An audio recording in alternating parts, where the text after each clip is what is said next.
Imagina por un segundo que la base de tu fe no fue dictada por Dios, sino negociada en una mesa llena de políticos desesperados. En el año 325, un emperador pagano secuestró el cristianismo no para salvar almas, sino para salvar su propio trono. Lo que ocurrió en Nicea no fue un milagro, fue una purga, destierros, manipulación y un pacto sucio donde la sangre se mezcló con el dogma. Prepárate, porque la historia real de cómo la política corrompió lo sagrado es mucho más oscura y repulsiva de lo que te contaron en la iglesia. Sabes, a menudo imaginamos el concilio de Nicea como una cumbre puramente espiritual, ¿verdad? Comenzó a decir Julián, paseando por la biblioteca mientras sostenía una copa de vino tinto. Nos imaginamos profundos debates teológicos bajo la luz de las velas. Pero, ¿y si el verdadero motor fuera otro? ¿Y si se tratara de algo mucho más pragmático, como mantener unido un imperio romano que se estaba resquebrajando? Clara levantó la vista de los manuscritos esparcidos sobre la mesa de roble. Ese es definitivamente el ángulo hacia el que nos empujan estas fuentes antiguas, coincidió ella. Estamos hablando de principios del siglo IV. El imperio es inestable. Hay un caos teológico, una población dividida y luego está el emperador Constantino, un operador político muy afilado. Exacto. Los objetivos políticos de Constantino estaban profundamente entrelazados con el desarrollo de la doctrina cristiana. Es fascinante. Estos puntos teológicos, aparentemente abstractos, podían causar grietas sociales y políticas enormes. Grietas que Constantino no podía permitirse. Necesitaba estabilidad, ¿me entiendes? Así que nuestra misión en este análisis profundo es desentrañar esa conexión, dijo Clara, tomando el relevo. El impulso de Constantino por la unidad y cómo eso dirigió el cristianismo primitivo. Ver la estrategia detrás de lo sagrado. Hagámoslo. Bien, el Imperio Romano a principios del siglo IV, dijimos que era inestable, un poco desastre. Oh, sí. Una fragmentación real, asintió Julián. Políticamente tenías diferentes facciones disputándose el poder. Y luego, superpuesto a eso, esta significativa discordia teológica dividiendo comunidades a lo largo de líneas religiosas. Era volátil. Y Constantino, un tipo ambicioso, ve este caos y piensa, oportunidad. Esa es la palabra que usa la fuente. Era sagaz. Observó el panorama y buscó ventajas. ¿Y cómo encaja el cristianismo en todo esto? Aún no era la religión del Estado, pero estaba creciendo, ¿cierto? Era una fuerza significativa y en expansión, respondió Clara. Especialmente entre los grupos marginados, los esclavos, los pobres, las mujeres. Ofrecía comunidad, esperanza, un sentido de pertenencia. Exactamente. Pero, y esto es crucial, no era un bloque monolítico. Estaba dividido internamente. Lo que nos lleva a la controversia arriana. Suena bastante grave. ¿Cuál era el problema central? Fundamentalmente, se trataba de la naturaleza de Jesucristo. Era divino de la misma manera que Dios Padre, coeterno. O era, como argumentaba Arrio, la primera y mayor de las creaciones de Dios, pero aún así un ser creado y, por tanto, subordinado al Padre. Clara dejó escapar un silbido bajo. Vaya. De acuerdo, no es un punto de diferencia menor. En absoluto. Tenías figuras como Alejandro de Alejandría, y más tarde Atanasio, argumentando ferozmente por la plena divinidad de Cristo, su igualdad con el Padre. Y estas no eran solo discusiones teóricas en claustros cerrados. Importaban en la calle, en el día a día. Absolutamente, continuó Clara. Estas diferentes visiones creaban facciones, divisiones reales dentro de las ciudades y regiones. Y estas facciones podían traducirse fácilmente en lealtades políticas. Para un emperador intentando pegar los trozos del imperio, eso es una pesadilla. Bien, aquí entra Constantino. Ahora, la historia suele contar la gran experiencia de conversión, ¿verdad? La visión de la cruz y todo eso. La narrativa tradicional. Sí. Pero el edicto de Milán en el 313, legalizando el cristianismo, nuestras fuentes insinúan que pudo haber sido más pragmático. Legalizar el cristianismo era política inteligente. Era un grupo demográfico grande y en crecimiento, y tal vez no siempre alineado con los emperadores anteriores, ¿no? Poner fin a la persecución, otorgar estatus legal, era una forma de ganar potencialmente su apoyo, de traer a este grupo significativo a su rincón. Parece un movimiento calculado para consolidar el poder, reflexionó Julián. Así que, dejando de lado su fe personal, tal vez el conductor principal fue la necesidad política. Su enfoque principal era consolidar su gobierno. La armonía teológica no era solo deseable, se estaba convirtiendo en una necesidad política para la unidad imperial. Estas peleas internas de la Iglesia eran desestabilizadoras. Lo que lógicamente nos lleva directamente a Nicea, año 325 de nuestra era. Esto no fue solo un grupo de obispos reuniéndose por gusto. Fue la solución de Constantino. Se parece mucho a su estrategia para imponer orden. Sí. Lo convocó específicamente porque la disputa arriana se estaba yendo de las manos. Y eligió Nicea. ¿Algún significado ahí? Ubicación estratégica, accesible, y convocar a más de 300 obispos envía un mensaje contundente. Esto era un asunto serio. Y él no solo envió invitaciones. Estuvo allí, en el ojo del huracán. No como un teólogo decidiendo puntos finos, sino como un mediador, un supervisor. Su objetivo era la unidad, un acuerdo, una resolución que acallara la discordia y fortaleciera el imperio. Veía el poder de un frente religioso unificado. De acuerdo. Volvamos al debate en sí mismo en Nicea. Arrio, Cristo creado, subordinado. Alejandro y Atanasio, Cristo plenamente divino, coigual. ¿Cómo se desarrolló esto políticamente en el concilio? Bueno, tenías estos campos teológicos opuestos, pero como dijimos, a menudo representaban o eran apoyados por diferentes facciones regionales o incluso figuras políticas. Constantino necesitaba un resultado y presionó por un lado. Finalmente, lanzó su peso detrás de la posición antiarriana. La condena del arrianismo y la formulación del credo de Nicea, afirmando la divinidad de Cristo, consustancial con el Padre. Ese fue el término clave, ¿verdad? Homoousios. Exacto. Fue una victoria política tanto como teológica. Definió la creencia, correcta, respaldada por el poder imperial. Así que el credo no trataba solo de fe. Trataba de trazar líneas, de marginar la disidencia. Disidencia, repitió Julián, saboreando la palabra como si fuera el vino que sostenía en la mano. Precisamente. El objetivo era imponer la conformidad. Si no te alineabas, estabas fuera.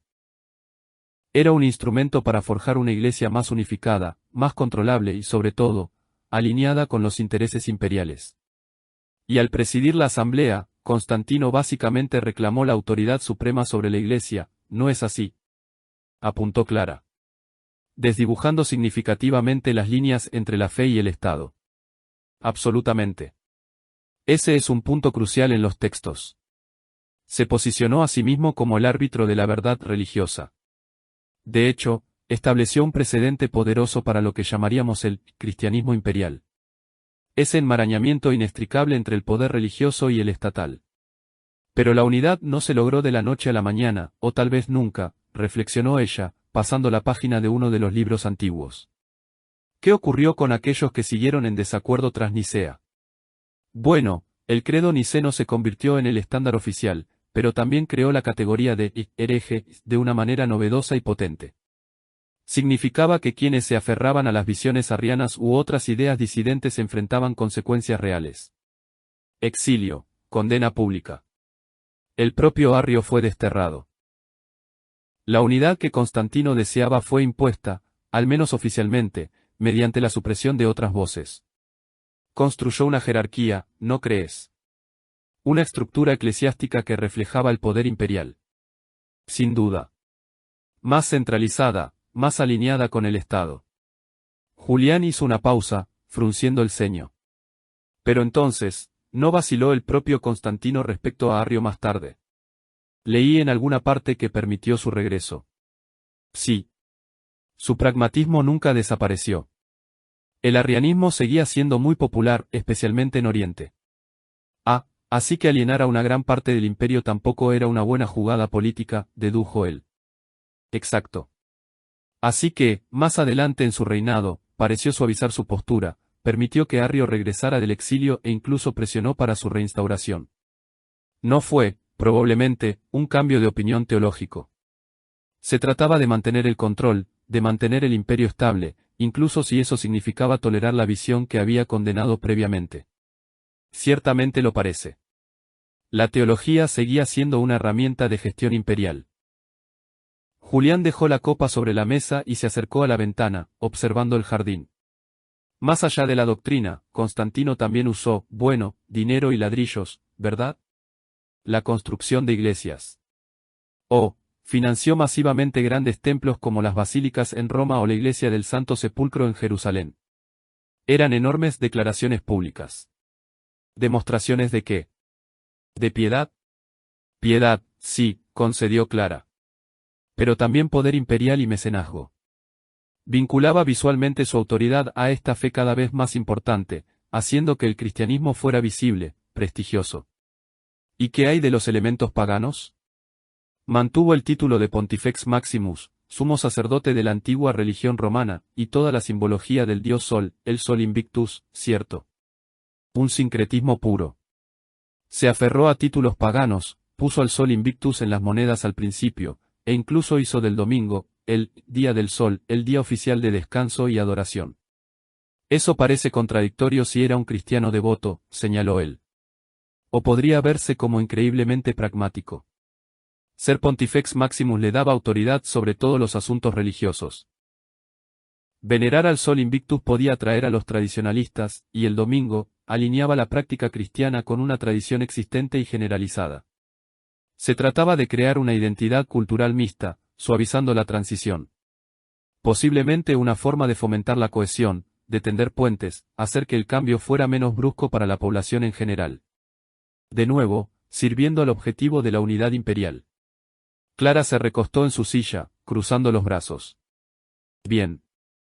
Mirando a largo plazo, este profundo enredo entre Iglesia y Estado que inició Constantino, ¿cuáles fueron las mayores consecuencias? Bueno, cambió fundamentalmente a la Iglesia. Quedó incrustada dentro de las estructuras de poder del imperio. Los obispos se convirtieron en figuras influyentes, no solo líderes espirituales, sino a menudo también actores políticos. Lo cual suena a que podría traer problemas. Y los trajo. La Iglesia se involucró en luchas de poder mundanas. Las intervenciones de Constantino, destinadas a unificar, a veces profundizaron las divisiones a largo plazo al convertir el desacuerdo teológico en una cuestión de política imperial. Y definir la ortodoxia de forma tan tajante significó que otras tradiciones cristianas fueron apartadas. Exacto. Las interpretaciones alternativas fueron marginadas, a veces suprimidas por la fuerza. ¿Cómo cambió todo esto las cosas para el creyente promedio, el de a pie? Por un lado, ya no había que esconderse, se acabó la persecución generalizada. La fe podía practicarse abiertamente, incluso celebrarse con respaldo imperial. Eso es enorme, reconoció Julián. Absolutamente. Pero la otra cara de la moneda fue esta creciente politización. La Iglesia se volvió más jerárquica, más institucionalizada. Los líderes podían parecer más administradores o políticos que pastores. Tal vez menos un refugio para algunos. Y luego tuviste el auge de la casa de herejes, la presión para conformarse a la doctrina sancionada imperialmente. La fe quedó atada a la lealtad al Estado de una manera nueva. El movimiento descentralizado, a menudo contracultural del cristianismo primitivo, se transformó en una institución altamente organizada de arriba hacia abajo. Entonces, al pensar en Nicea pensamos en unidad, pero tal vez el verdadero legado no fue la unidad en sí misma, porque eso no sucedió del todo. El sueño de una iglesia perfectamente unificada dentro de un imperio unificado, permaneció esquivo. El arrianismo persistió. Surgieron otras disputas. Pero Nicea sentó el precedente. Transformó el cristianismo en una institución imperial. Estableció la idea de que el emperador tenía un papel, tal vez el papel definitorio, en moldear la teología para fines políticos, completó Julián, dejando caer las palabras con peso. Las disputas religiosas dejaron de ser meras discusiones doctrinales para convertirse en asuntos de Estado. La disidencia no era solo herejía, era, potencialmente, alta traición. Y eso no terminó con Constantino, añadió Clara, caminando hacia la estantería para devolver un tomo. Otros emperadores siguieron metiendo las manos en el asunto. Definitivamente. El hecho de que el arrianismo volviera a gozar del favor imperial bajo sucesores como Constancio II demuestra hasta qué punto la ortodoxia podía depender de quién se sentara en el trono ese día. Entonces, la estructura de la Iglesia comenzó a mimetizar la burocracia romana. Sí. Se convirtió en una herramienta para consolidar el poder, imponer la conformidad y suprimir la disidencia en todo el imperio. Julián se frotó la barbilla, pensativo. ¿Crees que esto dañó la credibilidad de la Iglesia? ¿Su integridad? Piénsalo, Julián. Cuando los líderes eclesiásticos se ven atrapados en la política de la corte, cuando la riqueza y el poder parecen primordiales, y cuando perseguir a compañeros cristianos se convierte en política oficial, eso erosiona la autoridad espiritual. Y luego, más tarde en el siglo, aparece Teodosio. Finales del siglo IV, recordó él. El primer concilio de Constantinopla en el 381 reafirma Nicea y Teodosio convierte el cristianismo niceno en la religión oficial del Estado. Se acabó la ambigüedad. Suena como el paso final de ese proceso político. Fue la culminación, de tolerado a favorecido, y de favorecido a obligatorio. Conformidad forzada.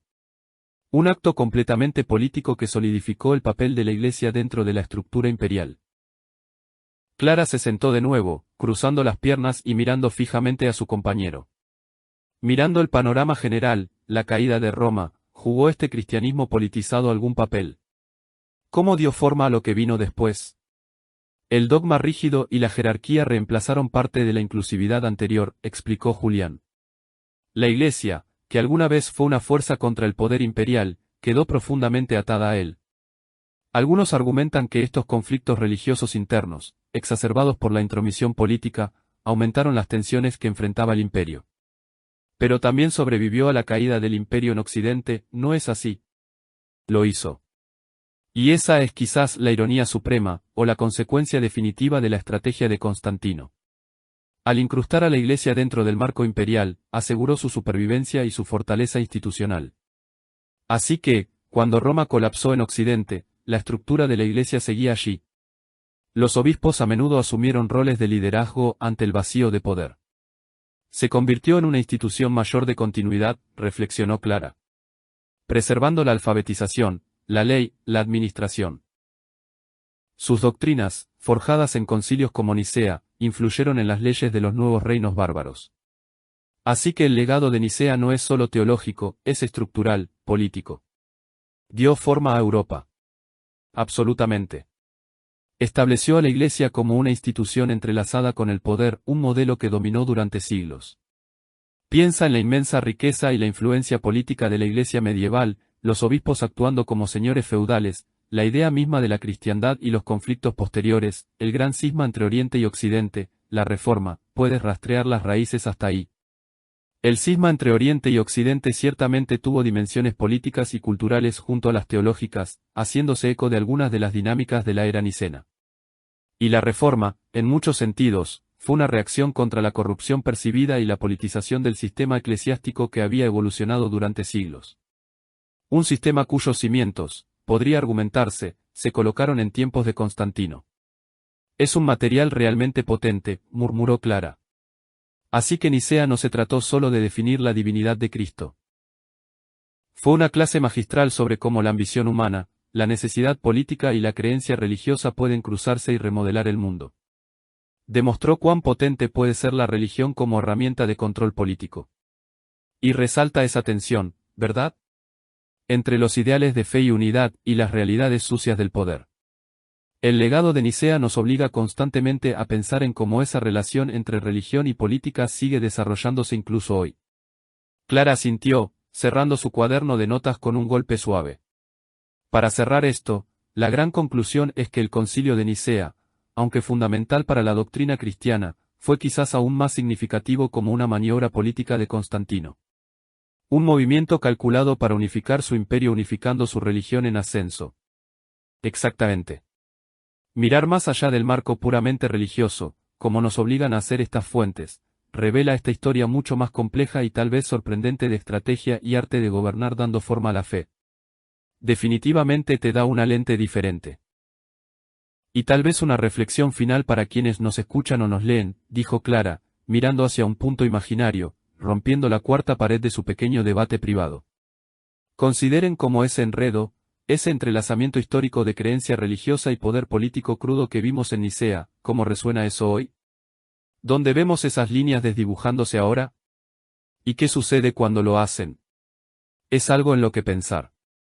Julián sonrió, relajando la postura. Si disfrutan de nuestro trabajo y de estas discusiones, nos encantaría contar con su apoyo. Al unirse a nuestra sociedad de estudios, nos ayudan a continuar creando análisis como este, mientras obtienen acceso a beneficios únicos. Como miembros, desbloquearán contenido exclusivo disponible solo para nuestros mecenas, y tendrán prioridad en nuestros debates y publicaciones. Incluso las contribuciones pequeñas hacen una gran diferencia para que nuestro equipo pueda cubrir los costos de investigación y producción, y seguir entregando el contenido que aman, añadió Clara con calidez. Y si no están listos para convertirse en miembros hoy, pero aún así quieren apoyarnos, hay otras formas de ayudar. Interactuar con nuestro material es una manera tremenda de mostrar su apoyo. Tomarse unos momentos para compartir esto con amigos, familia o en sus círculos sociales, nos ayuda a que el algoritmo del conocimiento llegue a más personas. Su apoyo, sin importar cómo elijan mostrarlo, significa el mundo para nosotros. Y si no es el momento de unirse a la sociedad, sepan que hay otras formas de ayudar, dijo Clara, con una calidez genuina en la voz. Interactuar con nuestras divulgaciones es una manera inmensa de mostrar su apoyo. Así es, concluyó Julián, levantando su copa en un gesto final de agradecimiento. Con solo dedicar unos segundos a recomendar este trabajo, a compartirlo con amigos, familia o en sus redes, y a dejarnos sus impresiones, le están diciendo a los mecanismos invisibles de este medio que lleven nuestro contenido a más personas. Su apoyo, sea cual sea la forma que elijan, significa el mundo para nosotros.